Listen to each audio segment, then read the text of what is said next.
Notice ఇస్తున్నటువంటి విషయం కానీ అట్లా మాకు తెలియలేదు అని రీసర్వే అయిపోయినటువంటి గ్రామాల్లో గ్రామ సభలు పెట్టినప్పుడు చెప్పడం జరిగింది.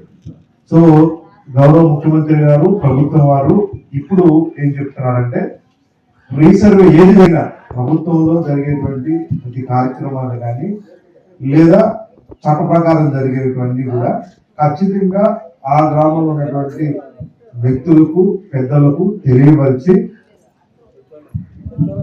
విషయాన్ని మన ముందుకు తీసుకెళ్ళాలి అని చేయమన్నారు. అందులో భాగంగా ఇప్పుడు మన రీసర్వే అనేటువంటి కార్యక్రమము జనవరి 20 నుంచి సెకండ్ ఫేజ్ స్టార్ట్ చేస్తున్నాం.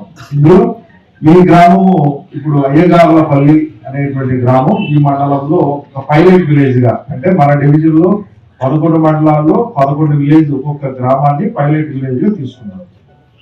సో ఈ రీసర్వే జరగడానికి ముందు మేము చేసేటువంటి ఏమంటే ప్రతి ఒక్క రైతుకి మీ గ్రామంలో రీసర్వే జరుగుతుంది అనేటువంటి విషయాన్ని ఈ గ్రామ సభ ద్వారా, ర్యాలీ ద్వారా లేదా లోపల ఉన్నటువంటి పెద్ద మనుషులందరికీ తెలియజెప్పడం. రెండో పాయింట్, ఫలానా రోజు మీ సర్వే నెంబర్లో మీ భూమిని మేము కొలవడానికి వస్తున్నాము అని మీకు ఒక లిఖిత పూర్వకమైనటువంటి నోటీసు మేము ఇస్తాం. ఆ రోజు మాత్రం మేము వస్తాం. మా లోకల్ గా ఉన్నటువంటి సర్వేయర్ గారు, విఆర్ఓ గారు, అలాగే గ్రామంలో ఉన్నటువంటి ఇంకొక విఆర్ఏ గారు వచ్చి మీ దగ్గర మీ కొలతలు రోవర్ దాని ప్రకారం తీస్తాం. మీరు గతంలో సర్వే మనందరికీ కూడా చైన్ల ప్రకారంగా జరిగేది అందరికీ తెలుసు. అంటే దానికి దీనికి ఉన్నటువంటి ఒక ముఖ్యమైన తేడా ఏంటంటే మనకి రోవర్ అనేటువంటి మిషన్ ద్వారా తీస్తే ఖచ్చితమైనటువంటి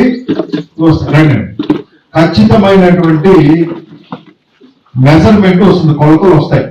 గతంలో చైన్లు కొంచెం ఇట్లాగో అట్లాంటి కాకుండా ఖచ్చితమైనటువంటి మెజర్మెంట్ వస్తుంది, యాక్యురేట్. దానికోసమే మనం ఈ రీసర్వే కార్యక్రమంలో భాగంగా రోవర్ పెట్టి మీకున్నటువంటివి కొలతం జరుగుతుంది. సరే, మనం 1905, 1923లో ఎప్పుడో చేసినటువంటి రికార్డు ఇప్పుడు మళ్ళా మనం రీసర్వే ద్వారా ఫిక్స్ చేస్తున్నాం. గత 50 సంవత్సరాల్లో రిజిస్ట్రేషన్ ఎవరైనా అందరం అమ్ముకుంటా ఉంటాం, కొంటా ఉంటాం. అమ్ముకునేటప్పుడు దాదాపుగా ఎవరు కూడా కొలతలు వేసి 1 ఎకరానో 50 సెంట్లో 2 ఎకరాల కొలతలు వేసి రిజిస్ట్రేషన్ చేయించుకోవాలి. ఒక వ్యక్తి రిజిస్ట్రేషన్ చేసుకున్నారు, నెక్స్ట్ సుబ్బారావు గారు చేయించుకున్నారు, వెంకటరావు గారు చేయించుకున్నారు, అట్లా వరుసనే వస్తా ఉంది. ఇప్పుడు మనం భూమిని ఫిక్స్ చేస్తున్నాం. ఒక సర్వే నెంబర్లో 10 ఎకరాలు ఉంటే ఆ 10 ఎకరాలకి ఎంతమంది ఉన్నారు, భూమి ఆ 10 ఎకరాలు మించి ఇవ్వలేదు. ఎవరైనా మీరైనా, నేనైనా, ఎవరైనా, ప్రభుత్వం అయినా ఎక్కడైతే ఆ భూమి ఫిక్స్ చేశారో ఆ విస్తీర్ణం మాత్రమే ఉంటుంది. దాంట్లో ఒక్కొక్కరు 2 సెంట్ల, 3 సెంట్ల, 10 సెంట్ల ఎంతమంది అయినా ఉండొచ్చు. ఇక్కడ ఒక 2 సెంట్లు, 3 సెంట్లు అట్లా తక్కువ ఎక్కువలు ఉండొచ్చు. సాధ్యమైనంత వరకు మేము మీకు రైతులకు న్యాయపరంగానే ముందుకు వెళ్తాం. ఎక్కడా కూడా వేరే వాళ్ళని తీసుకొచ్చి పెట్టేది కానీ అవన్నీ సరి చేస్తాం. ఇప్పుడు జరిగినటువంటి తప్పులను ఈ రీసర్వే కార్యక్రమం ద్వారా ఖచ్చితంగా మీ అందరికీ న్యాయం చేకూర్చాలనే ఉద్దేశంతోనే ప్రభుత్వం వారు ఈ రీసర్వే మళ్ళా స్టార్ట్ చేయమన్నారు. సో మీకు నోటీసులు ఇవ్వడం, గ్రామ సభలు పెడతాము. లోకల్ గా ఈ 10 రోజులు మీ అందరికీ తెలియపరుస్తాము.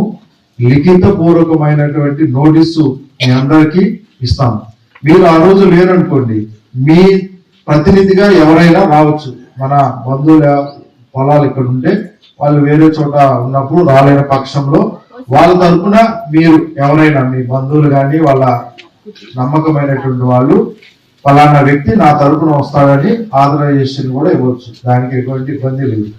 సో మీ ఎప్పటి నుంచో వచ్చినటువంటి పత్రాలు, తర్వాత మా ఉన్నటువంటి రికార్డులు ఇవన్నీ కూడా వెరిఫై చేసి మీకు న్యాయంగా చేకూర్చి, ఒకసారి రీసర్వే అయిపోయిందంటే ఇంకా మీకు హద్దులు అనేటువంటిది ఆన్లైన్ ఎక్కడైనా చేసుకోవచ్చు.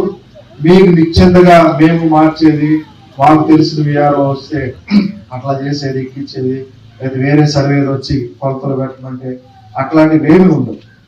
సో ఖచ్చితమైనటువంటి భూమి అనేది వస్తుంది. అలాగే 2-3 అవకాశాలు ఖచ్చితంగా ప్రతి ఒక్క రైతుకి ఇస్తాం. ఈ రోజు మీకు తీరిక లేదు, ఒక 4 రోజులు తర్వాత చేయండి అంటే 4 రోజుల తర్వాత చేస్తాం. సో ఈ విధంగా టైం సఫిషియెంట్ టైం ఇచ్చి చేయమన్నారు ప్రభుత్వ వారు, గౌరవ ముఖ్యమంత్రి ఎంఆర్ఓ గారు చెప్పారు. సోశ్రీ విలేజ్ లో ఇంతవరకు సార్ గత 40-50 ఏళ్ళ నుంచి కూడా భూములు ఎవరు స్వాధీనంలో ఉండే వాళ్ళే ఉన్నారు సార్. గత అంటే మేము ఇప్పుడు చెప్పాల్సింది అంటే గత కొన్ని 10-20 సంవత్సరాలు అంటే 2018లో సార్ కొంతమందికి భూములు లేకుండే వాళ్ళు కూడా అంటే మా ఏదో ఒక అగ్రిమెంట్ ద్వారా మా ఊరికి 200 ఎకరాల భూములు వాళ్ళ పేరు మీద ఉన్నాయి, కానీ ఇంతవరకు వాళ్ళు సాగులో పోలేదు సార్. అలాంటి సందర్భంలో రీసర్వే అనేది ఫస్ట్ అడిగోలపల్లి లాస్ట్ గవర్నమెంట్ జరిగింది సార్. అప్పుడు మా విలేజ్ వస్తుందని కూడా మేము కూడా అప్పుడున్న తహసీల్దార్ గారికి అందరికీ చెప్పినాం, అంటే సాల్వ్ అయిపోతుందేమో మా విలేజ్ కూడా ఇట్లాంటి భూములు ఉండేవాళ్ళు అన్ని అవుతుందని మేము కూడా అనుకున్నాము. అట్లాంటి దాంట్లో కూడా సార్ ఇక్కడ నుంచి కొంచెం విలేజ్ బయట పోతుంది సార్, అవుట్స్కట్స్ లోన చాలా మంది మా వడ్డే వాళ్ళు కానీ బొమ్మలోటి వాళ్ళు కానీ అన్ని క్యాస్ట్ వాళ్ళు ఇండ్లు కట్టుకుని ఉండే దాన్ని కూడా వాళ్ళకి పాస్బుక్ ఇచ్చినారు సార్. అతను నీకు బెంగళూరు ఈ మా ఊరు కూడా కాదు, ఎక్కడ అనంతపురంలో ఉండే వాళ్ళకి పాస్బుక్లు ఇచ్చినారు సార్. ఎట్లుంటారంటే సార్ అది మాకు చెప్పుకుంటేనే మేము రాజకీయం కూడా మేము దిగజారిపోయినా మేము అనుకున్నాం సార్. ఆ టైంలోన మాకు అప్పుడుండే మా మినిస్టర్ కూడా మాకు సాయం చేయలేదు, మేము ఉండే వాస్తవం చెప్తున్నాము, మాకు చేయలేదు. అయినా కూడా మేము ఎందుకంటే మేము క్వాలిటీగా బలిగినాం సార్. 18 ఏళ్ళ నుంచి మా నాయన సర్పంచ్ ఉన్నాడు, మేము కూడా సర్పంచ్ గా మా భార్య సర్పంచ్ ఈ ఊరికి ఇప్పుడు కూడా నేను జెడ్పీటీసీనే. మా ఊరికి మేము న్యాయం చేయలేకపోతున్నాము. ఈ ఉండే సచివాలయ సిబ్బంది ఎవరున్నా అడగండి సార్, చేయలేదు. ఎందుకంటే రీసర్వ్ వస్తుందని ఇప్పుడు ఎట్లా వచ్చింది సార్. మీ ద్వారా మేము కూడా లాస్ట్ టైం 2 కలెక్టర్ మేడం తండ్రి అడిగినాము, ఇంతకుముందే సార్ ఇప్పుడు కూడా ఉండే జెడ్పీలో కూడా మేము సార్ గారిని కూడా అడుగుతున్నాము. లాస్ట్ టైం మేడం గారు ఆర్టీఓ అప్పుడు వచ్చింది సార్. అప్పుడు ఆ మేడం చెప్తానని పంపిస్తానని చెప్పినాడు కలెక్టర్ గారు, పంపలేదంటే మీరు వచ్చినారు సార్. ఇప్పుడైనా ఈ రీసర్వేలో ఎవరు ఉన్నారు, ఈ భూమిలోన ఎవరు సాగులో ఉన్నారు, వీళ్ళకి ఎట్లా వచ్చినాయి, వారు ఏది లేకుండా వాళ్ళకి కూడా ఎట్లా వచ్చినారు, ఇప్పుడు కూడా వాళ్ళు ఊళ్ళో వెళ్ళిపోయినారు. కొన్ని పాస్బుక్లు కూడా అంటే సచివాలయం కూడా పంచాయతీ కూడా కొన్ని 2 భూములు చేయిస్తున్నారు సార్. వాటి కూడా మేము ఇంకా చేసుకోలేదు. అంటే మేము వాళ్ళు 2 సర్వే నెంబర్ సంబంధించింది 27 ఎకరాలు మరి చేయించినారు పంచాయతీ సంబంధించింది. అది సచివాలయ సర్పంచ్ పేరు మీద ఉంది. అది కూడా మీరు చూడండి, ఎవరు న్యాయంగా ఉంటారో వాళ్ళు న్యాయం చేస్తారని నేను ఆశిస్తున్నాను సార్. అంతే, ఇదొకటి మా విలేజ్ లో చాలా ఉండే వాళ్ళందరూ మనసులో అదే ఉంది సార్. నేను వాడి తరఫున నేను ఒక మధ్యవర్తిగా మీకు ఈ విషయం చెప్పాలని మనస్ఫూర్తి కోరుకుంటాను. ఈ విషయాన్ని మీరు కూడా అంటే అన్ని విలేజ్ వేరు సార్, ఈ విలేజ్ వేరు. ఈ సోషల్ విలేజ్ ఊరికి ఒక అగ్రిమెంట్ ద్వారా 200 ఎకరాల ఊరికి దారాదత్తం చేసినది చాలా ఫస్ట్ నుంచి వస్తాను సార్. విలేజ్ అన్ని టీవీలో వచ్చినాయి, అన్ని వచ్చినాయి, గలాట్లు జరిగినాయి, అన్ని జరిగినాయి.